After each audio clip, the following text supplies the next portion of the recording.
nossa admiração. Vamos ouvir o doutor José Fernando Casquel Monte, vice-presidente do Conselho Nacional de Secretarias Municipais de Saúde.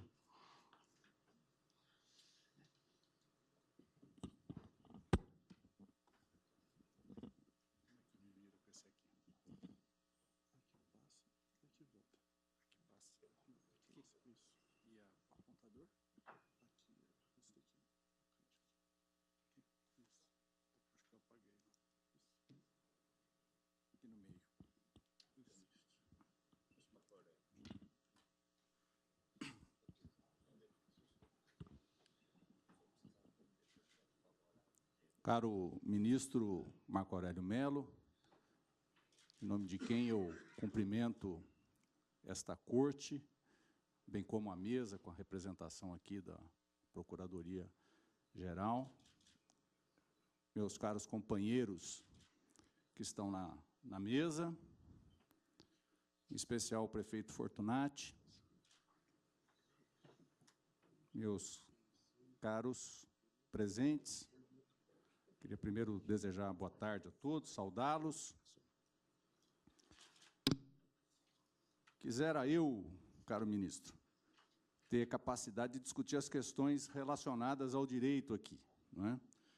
Mas como eu não tenho essa capacidade, não sou desta área, vim trazer aqui hoje a visão de um profissional de saúde, de um gestor de saúde, e que é a visão compartilhada pelos gestores municipais de saúde do país, em nome do nosso Conselho Nacional de Secretários Municipais de Saúde.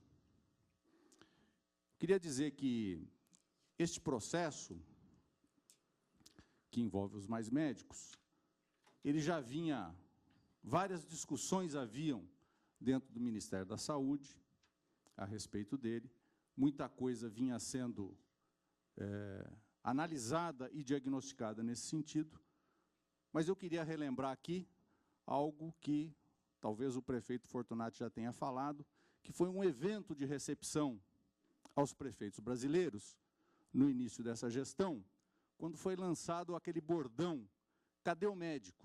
Não é? E isto era a expressão mais acabada de que este era um problema sentido de maneira muito significativa dentro do sistema de saúde. Não é? Esta era uma limitação importante no sentido da gente promover o sistema de saúde que se deseja no nosso país. E, a partir daí, várias ações foram feitas e o Ministério resolveu fazer uma proposta, que eu acho que é uma proposta que não se limita, e nós vamos abordar um pouco isso, a questão da vinda de médicos estrangeiros para o nosso país, uma proposta que é uma proposta de começar a se fazer regulação da questão da força de trabalho dentro do sistema de saúde. Como, ademais, é um preceito constitucional, não é? Que o sistema de saúde, quem opera o sistema de saúde, direcione a questão do aparelho formador. Muito bem, eu acho que a primeira questão que é importante nós colocarmos aqui é se este é um programa simplesmente realizado à custa da importação de profissionais. E nós vamos ver que ele tem muitas outras dimensões. Como eu disse, nós fizemos um programa bastante mais aberto do que isso, temos hoje um programa bastante mais aberto do que isso, não se trata só da vinda de profissionais de outros países para cá. Embora a vinda desses profissionais do exterior tenha um impacto, que já foi aqui colocado, especialmente nas populações desassistidas, populações que estão tanto nas áreas mais vulneráveis do nosso país, quanto as populações que estão em áreas vulneráveis, não de regiões ermas, mas de regiões dentro das nossas regiões metropolitanas. essa é a realidade que nós temos. E, para isso, com a instituição da Lei 12.871, nós temos condições de intervir na graduação, na pós-graduação e na ampliação da formação médica. Uma coisa que é importante nós discutirmos e que pensa-se que seja importante que nós vençamos é em relação ao modelo assistencial que nós temos. A nossa Constituição pressupõe que no nosso modelo nós devamos prestar assistência integral, de forma universal, à nossa população. E uma pergunta que eu acho que é imprescindível é, com este modelo assistencial, é possível se fazer isso? Então, como é que funciona ainda hoje o nosso modelo? Ele funciona ainda centrado na questão hospitalar, ainda bastante centrado na questão dos procedimentos, numa visão predominantemente biológica, o que leva a consumo elevado de procedimentos, o paradoxo de coexistência de escassez e desperdício, baixa capacidade de resolução dos problemas que se apresentam hoje e custos elevados para o nosso sistema. Em especial, no momento em que nós estamos tendo várias transições, que são transições que têm que ser mencionadas aqui. Transição epidemiológica, o modelo de doença que era possível resolver com esse modelo, que eram as doenças infecciosas, estão sendo substituídas pelas doenças crônico-degenerativas, que precisam de acompanhamento, de cuidado prolongado e permanente. A nossa população está apresentando, felizmente, um fenômeno de envelhecimento. E digo felizmente porque isso tem uma grande participação do setor saúde. Esse sistema que dizem que é totalmente ineficaz, no qual falta gestão, no qual falta vários elementos, é um sistema que permitiu que nós tivéssemos uma agradável surpresa quando a gente verifica a nossa variação de IDH nos últimos tempos. Mas voltando à questão do modelo, este é um modelo que, como é só a gente ver os atributos dele, é um modelo centrado, sobretudo, na doença. Não é? É depois que as pessoas adoeceram que nós vamos predominantemente fazer as intervenções. E o que nós queremos é um modelo que seja integral mesmo, que abranja o indivíduo em outras fases importantes da vida dele. Só para dar alguns dados a respeito dos nossos serviços, do que aconteceu no Brasil com a implantação do Sistema Único de Saúde, nós tivemos aqui uma expansão bastante impressionante da estratégia de saúde da família. Expandiu em capitais, em grandes cidades. Hoje a cobertura está acima de 100 milhões de brasileiros. Né? Nós tivemos apoio à formação de especialistas na atenção básica, ampliação das equipes multiprofissionais, implantação de NASF. Então, tudo isso são processos de expansão da nossa rede. Para a gente olhar aqui graficamente, aqui é o número de equipes no nosso país ao longo desses últimos anos, e a gente percebe aí um crescimento impressionante. Aqui, a população coberta, claro, acompanhando a expansão de equipes, tivemos também uma elevação bastante significativa da população coberta pela estratégia de saúde da família. Um componente, talvez o componente fundamental da forma de se fazer aquilo que nós chamamos de atenção básica, não é? E que é, eu diria, o setor mais importante do sistema de saúde, porque ele pode organizar e coordenar as outras ações que são realizadas nos outros níveis do sistema. Então, não tem dúvida, nós tivemos uma impressionante expansão da atenção básica. Este gráfico, ele mostra, ao longo dos anos, a expansão de unidades de saúde de acordo com o tipo de unidade. E a gente vai ver que, sobretudo na última década, nós tivemos uma enorme expansão de serviços de saúde no nosso país. Não é?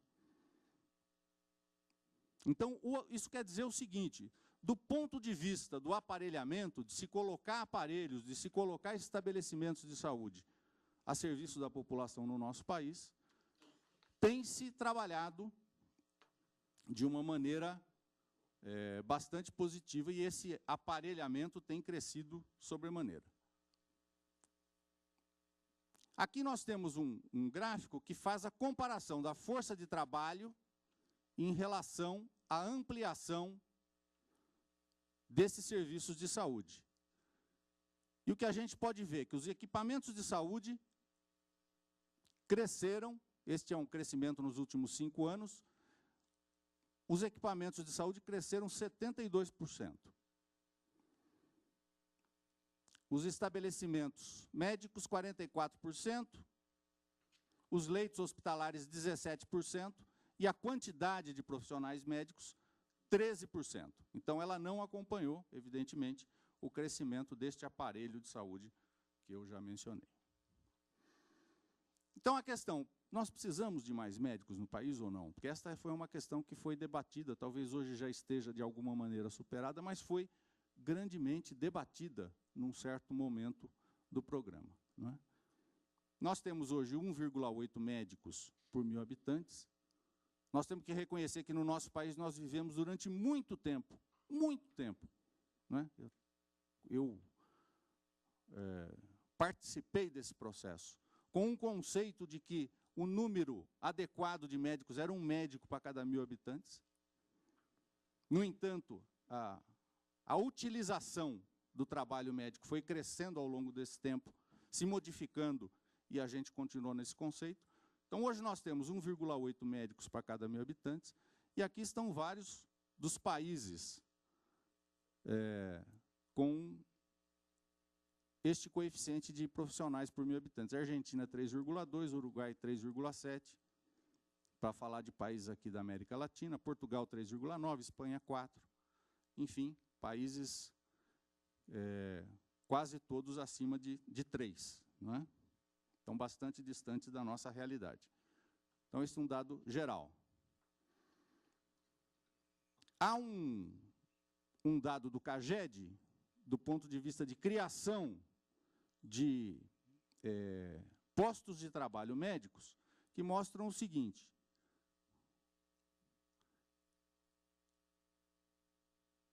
De 2003 a 2011, foram criados 147 mil postos. Mas nós só formamos 93 mil profissionais. Então, 54 mil postos de trabalho ficaram não preenchidos em função desta realidade, né? Então, evidentemente, por esses dados, faltam profissionais. Há falta de profissionais de maneira concreta. De outro lado, também há um problema de distribuição, não é? Não é só a questão quantitativa, há uma questão qualitativa também difícil. 22 estados têm uma quantidade de médicos abaixo da média nacional. Em 5 desses estados, há menos de um médico para cada 1.000 habitantes. Os estados estão ali, no Acre, no Amapá, Maranhão, Pará e Piauí, variando o número de um para o outro, mas há uma situação bastante crítica, eu diria, em relação a essa questão. E mesmo nos estados com maior relação de médico por habitante, por exemplo, o estado de São Paulo, que destacadamente é um estado que todos têm como um estado desenvolvido da nação, há regiões em que este é um problema grave. Região de registro tem 0,75, região de Araçatuba 1,33, região de Franca 1,43. As regiões metropolitanas têm desigualdades internas. Embora o número absoluto, a média do número, seja uma média confortável, quando se faz a avaliação do número de médicos em determinadas localidades dentro da região metropolitana, há regiões bastante críticas. Então, há um problema de quantidade, há um problema de distribuição. E como é que isto repercute nos municípios? Dificuldade no preenchimento nas vagas em concursos públicos, não é? As vagas acabam ficando não preenchidas. A quantidade de concursos feitos e não aproveitados é bastante grande nesse processo.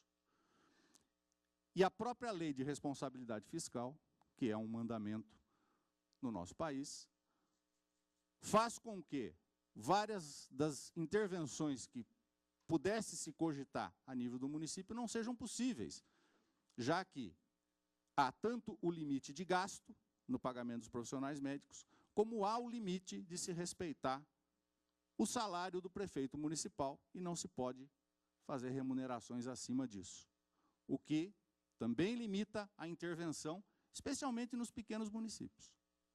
Então, veja, para citar aqui, pintar um pouco esse quadro, é a questão do pequeno município, que tem os seus limites de arrecadação, os seus limites na vida cotidiana, onde o próprio prefeito municipal pode ter um salário que, no mercado daquela localidade pequena, seja razoável, mas que não consegue levar para lá um profissional médico em função dessa limitação.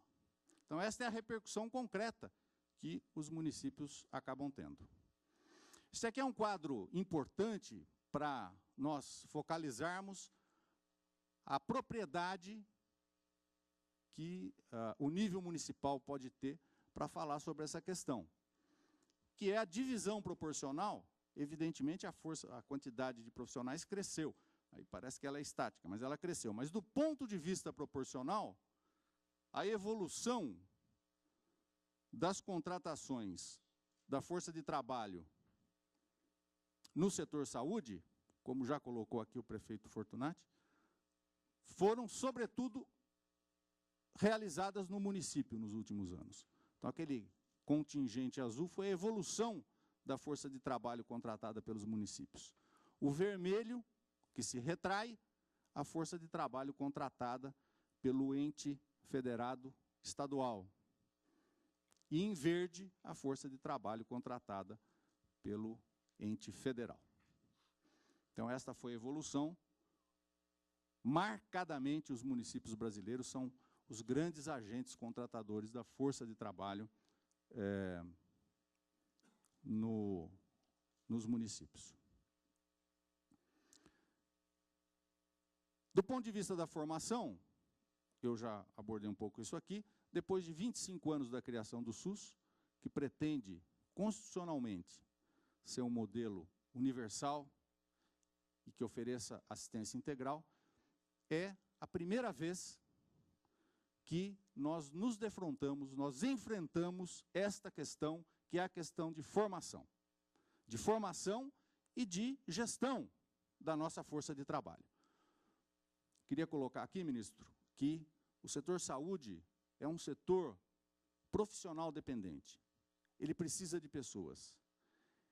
O que se faz no setor saúde é prestar cuidado. Quem presta o cuidado são as pessoas, são os nossos profissionais que prestam cuidado. Então, ele é um setor que é pessoal intensivo. E o artigo 200 da nossa Constituição manda que o sistema de saúde oriente a formação e a gestão de recursos humanos no nosso sistema. Então, é a primeira iniciativa, e nós vemos que uma ótima iniciativa que a gente comece a discutir isso, que é um limite do nosso sistema de saúde. Eu queria dizer aqui, para concluir, da outra dimensão deste programa. Uma dimensão imediata, que é a vinda de um contingente de médicos de outro país, né? Sendo a maior parte desse contingente médicos cubanos, o que parece trazer, avivar componentes ideológicos na nossa maneira de encarar essa questão. Mas isso é só o início do programa. O programa tem uma amplitude bastante maior do ponto de vista de interferir na formação, procurando formar mais profissionais, de interferir na própria especialização, tentando especializar mais profissionais. Então, isto vai permitir ampliação da força de trabalho, este nível mais imediato, cobrir comunidades que não têm assistência, permite maior apoio do governo federal aos municípios, já que é o governo federal que é o agente contratante direto, e melhorar o nosso pacto federativo e melhorar, então, a cooperação com o nível federal. Fortalecer as diretrizes do ensino médico. Reforça a rede de saúde que nós temos como cenário da prática para as escolas que formam profissionais e atribui 30% da carga horária no internato dos nossos alunos de medicina para atenção básica. E vai ampliar as vagas de graduação e de residência médica até 2017. Então, vão ser 11.400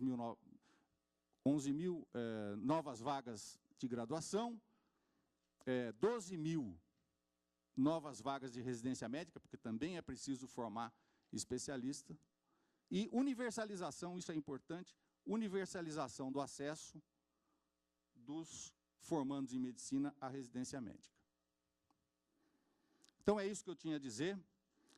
Agradeço muito a atenção, foi uma honra estar aqui presente, e dizer ao final que esta realidade que foi demonstrada aqui faz com que o Conselho Nacional de Secretários Municipais de Saúde aprove o programa Mais Médicos e com toda a disposição de participar para a sua melhoria, o seu aperfeiçoamento, mas que é importantíssimo, estratégico para o desenvolvimento do SUS e para que a gente cumpra a Constituição, no sentido de atender universalmente os nossos cidadãos com integralidade do cuidado. Muito obrigado. Agradeço as palavras do vice-presidente do Conselho Nacional de Secretarias Municipais de Saúde,